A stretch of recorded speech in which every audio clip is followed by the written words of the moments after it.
What it do, man? It's your boy Battle Truth coming to you live and direct from the Battle Truth headquarters. Let's get right off into this. So Lifetime is doing, man, a special on R.Kelly called Surviving R.Kelly, where a lot of his victims come forward, man. Yeah, I don't see how he can survive this, how he can come back from this.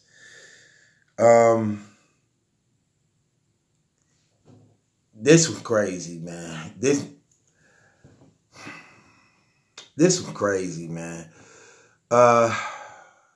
Listening to a lot of them young ladies' testimonies and things they were doing. And talking about how violent he can be. How basically this brother is like controlling this sexual deviant, this abusive guy who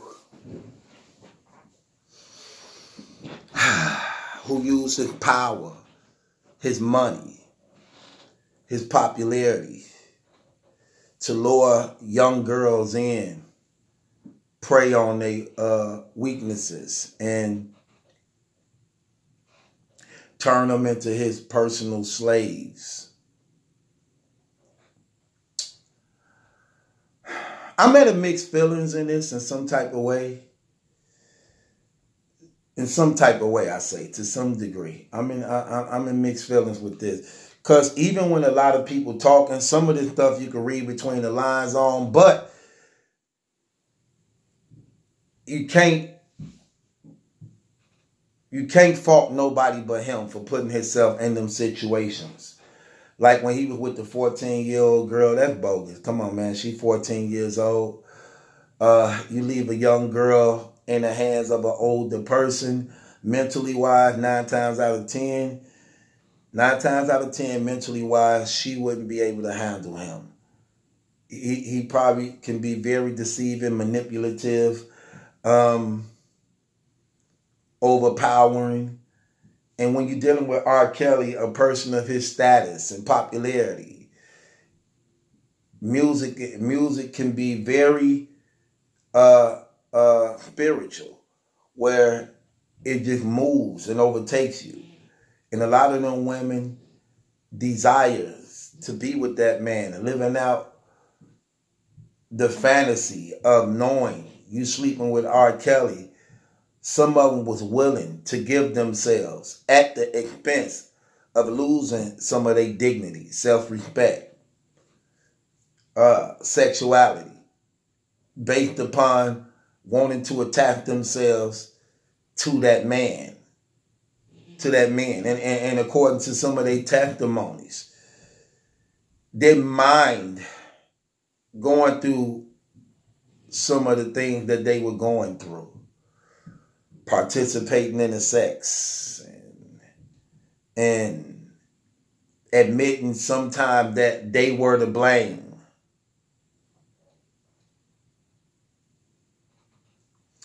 But I feel sorry for all those young women that was young, under age 16, 14. Like one girl was on there, she was talking about she met R. Kelly at his trial. At his trial, she met him. She was there, a supporter of him at his trial, defending him.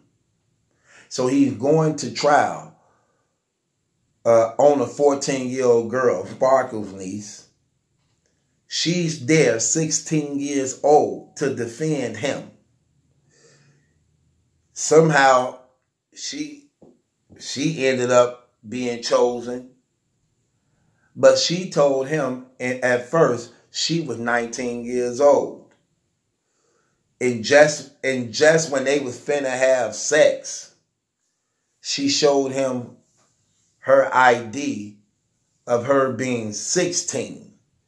And he said, so what that has to do with anything? See, it's certain things like that, like, you know what I'm saying? Certain things like that. Then another thing that just bothered me, like listening to his ex-wife. I really didn't like her too well. It's like, you know, I like when a person know they on TV They know they on TV. And if you look on the internet, she's doing all these like tours on him now. And every time she explains the story, tears fall from my eyes. See, I don't like stuff like that. And then it also shows you the mind state she in too. While she speak about him, she can't be together mentally in her head neither. Let me tell you what I mean by that. She giving a story of when R.Kelly is being charged with having sex with the 14-year-old girl. At the same time, she just gave birth to one of their children. Now, pay attention, y'all. She says she watching on TV as she holding a baby. And when it came across the TV that he was being charged with the molestation of the 14-year-old girl, the child pornography of the 14-year-old girl, she dropped the baby out her hand. And her friend caught the baby before it hit the ground. Now, we talking about a mother. I don't care if a roaring lion is coming at a mother. Her motherly instincts automatically puts her in a defensive point to guard that baby even at the expense of her life. How much more are you hearing? Oh, your husband being charged with child pornography of this 14-year-old girl, and you drop your baby out your hand from the expense of that. Come on now. Come on now. Really? See, it's stuff like that I peep out the gate. It's stuff like that I peep out the gate. Don't mean that she probably wasn't getting abused. Don't mean that he probably wasn't controlling. Because I don't doubt that. I don't doubt that at all. But it's just certain things like that. And then at the end of the day, let's just be honest. At the end of the day, according to all these women testimonies, he never once held them against their will to the point they couldn't leave on their own. They couldn't leave on their own. He never once held them against their will to the point they couldn't leave on their own. Nor was any weapons ever involved. No guns, no knives. They chose to stay. They chose to stay. And then you got the psychiatrist and them coming in saying, oh, you know, it's psychological in a woman's mind when she go through this, the fear of this and that and that. Right. Right. We talking about black women too, right? Right. Same black women you see cursing everybody out, pulling up in front of your house. Pull up then. Pull up. Pull up. These black women. These black women who pull up, who got knives, who will fight you, who will curse out their parents, and these black women. Right.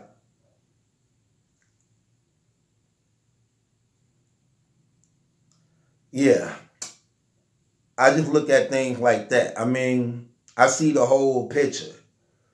And again, I ain't one of these dudes that just because a woman say something, it automatically have to be true. 100%. Or, because I done been in them situations where a woman swing off on you, foul off on you 2-3 times. You pop up one time, she called the police. Oh, he hit me, officer. But you don't tell you hit him. You kicked him. You punched him. You threw something at him. You tried to stab him. You swung the bat at him. You tried to pour bleach on him first. And y'all know, a lot of guys know when dealing with women, some of the worst things they hate when a man do is walk away from them. Turn away from them and avoid them in a heated argument. Walk away from them. Try to ignore them like, girl, get up out of here. Go on somewhere. They hate that. Some women, and this is true, some women honestly think that if you hit them, you care about them. Some of them actually believe that. Some of them actually believe that. I just don't believe every woman that says something out of her mouth is telling the truth. Like I said, you listen to some of these people's testimonies, some of that stuff was inaccurate. You get what I'm saying? Some of it was showing them in the wrong. It definitely was. You know, these women was being flew on planes without him. He sent them tickets. They flying on planes to go get up with him. No security coming to get them. They doing it on their own. Like, hey, I'm flying you out tomorrow. Okay, I'll be there. Plane tickets there. They in the hotels by themselves. No security with them. No so-called bodyguards making sure they don't leave. Come on now. Come on now. Real talk. But yeah, I wouldn't doubt that this man wasn't bogus. When it comes to them young girls, man, he really out of pocket. He really out of pocket. He really out of pocket, man. And it don't justify. It don't justify. Yeah, I know he's psychologically messed up in the head. I can tell. You know what I'm saying? And I don't feel sorry for him at all. I think he a scum bucket. I think he's a scum bucket. But I think some of them are too. I'm just keeping it real. Just the children. I feel sorry for the children. I don't really feel sorry for the older ones. You know what I'm saying? To some degree. To some degree. When you hear some of their testimonies, like some of that stuff just was kind of cringy. You know what I'm saying? Especially, again, when this man ain't got a gun or weapon on them. They got the freedom to leave and come and go as they please. And they saying stuff like, he wouldn't let us eat. He wouldn't feed us. Man, look. I'm about to go to this corner store. I'm about to go get some of these McDonald's and Burger King. If you put your hand on me, I'm definitely... What happened to that? If you put your hand on me, do anything to me, the authorities will be called. I will let them know you raped me. I will let them know. I guarantee you that man would have been a saint. You want something to eat? You want something to drink? Why they never said that? Many of these black girls be calling the police for nothing. All these black girls don't want to call the police. All these black girls don't want to call the police. At all.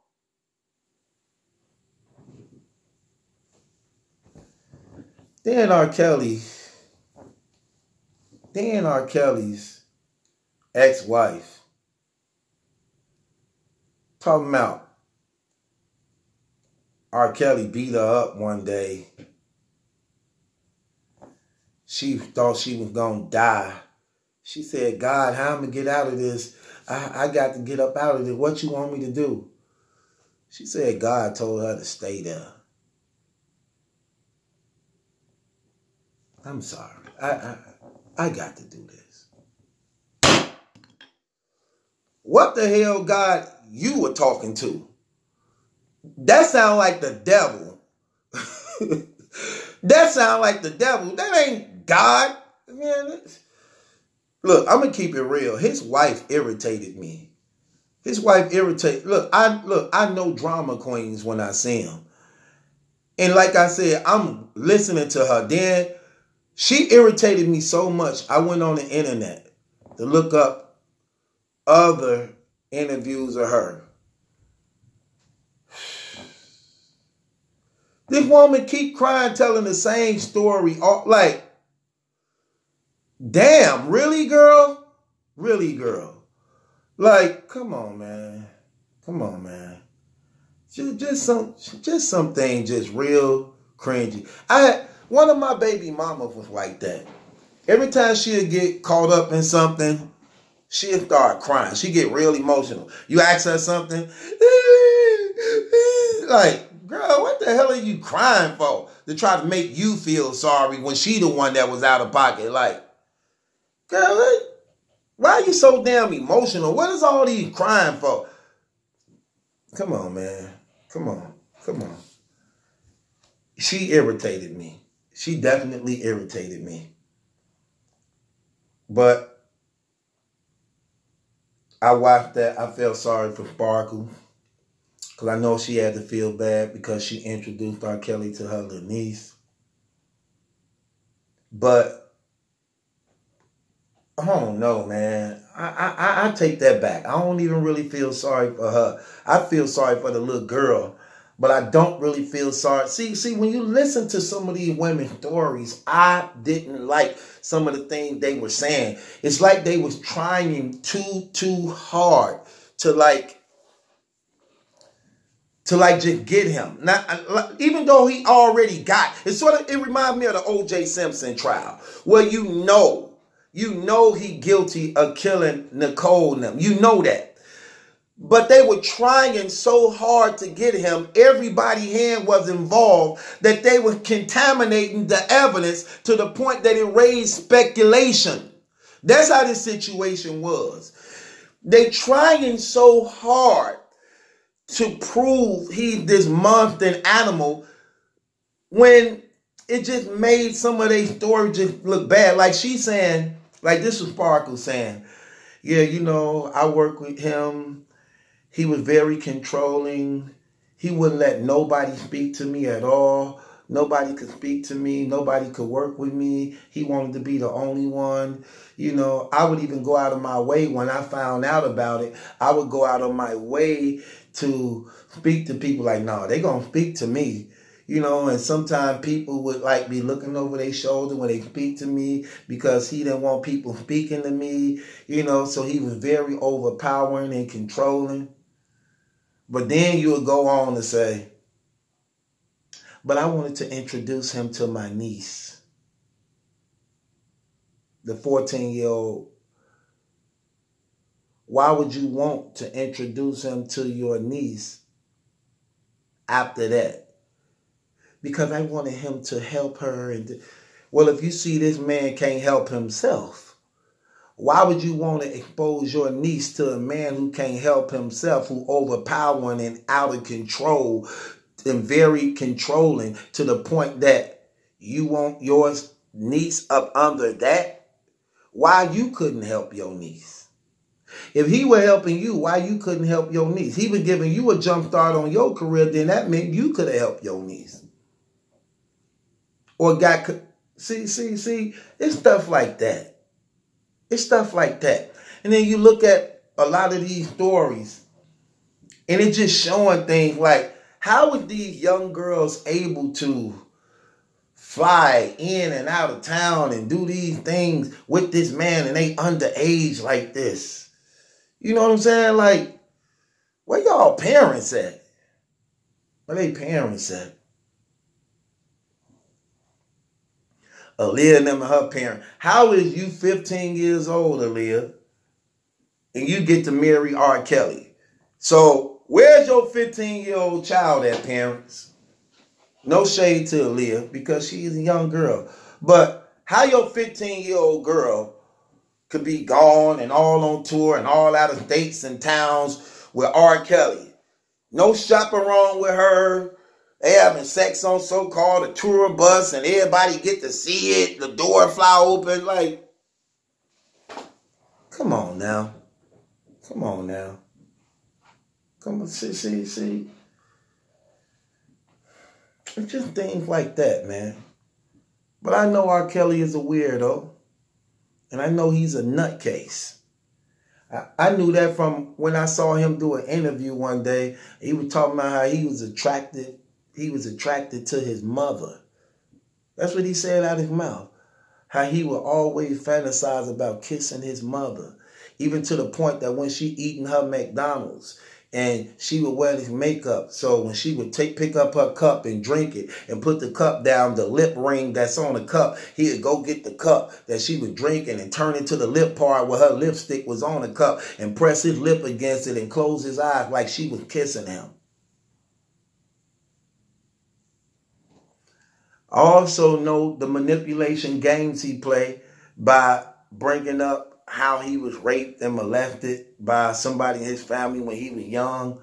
Yep, I get that. But that don't mean that it gives you the right to rape and molest somebody also because it happened to you. If anything, because it happened to you, you become an advocate and a defender of those people that is happening to because it once happened to you.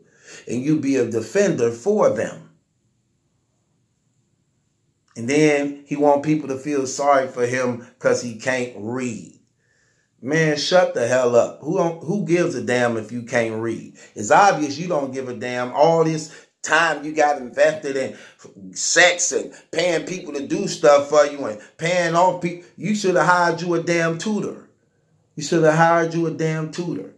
Don't wait till you 40, 50 and you caught up in all these sex scandals with minors and all this. Now it's, I admit I can't read.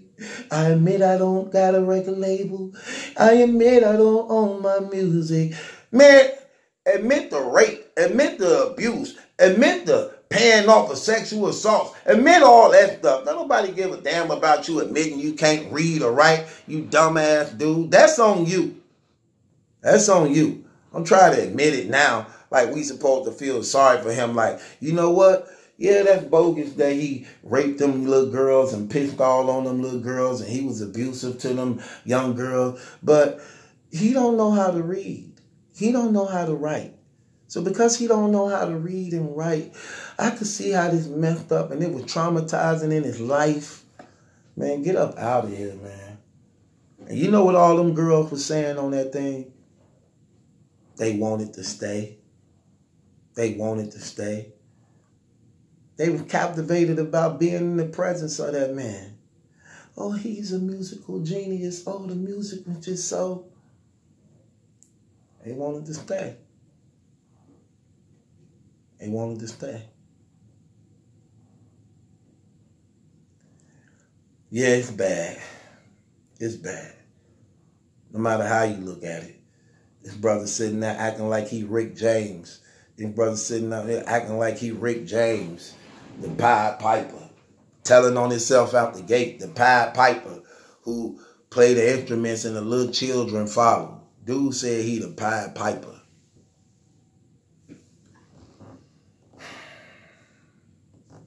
I don't know, man. I got mixed feelings about this. He bogus, though. He definitely bogus. He definitely out of pocket. Psychologically, something is definitely wrong with him. And I think some of them women were just reckless too.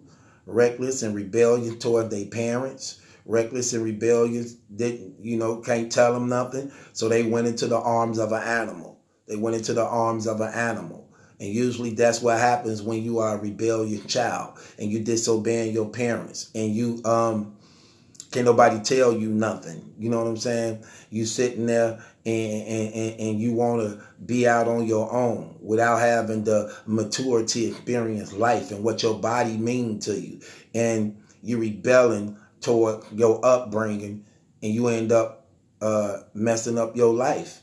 You end up meeting these wolves out here and these things happen to you. And it's tragic that this stuff goes on a lot in black communities, a lot.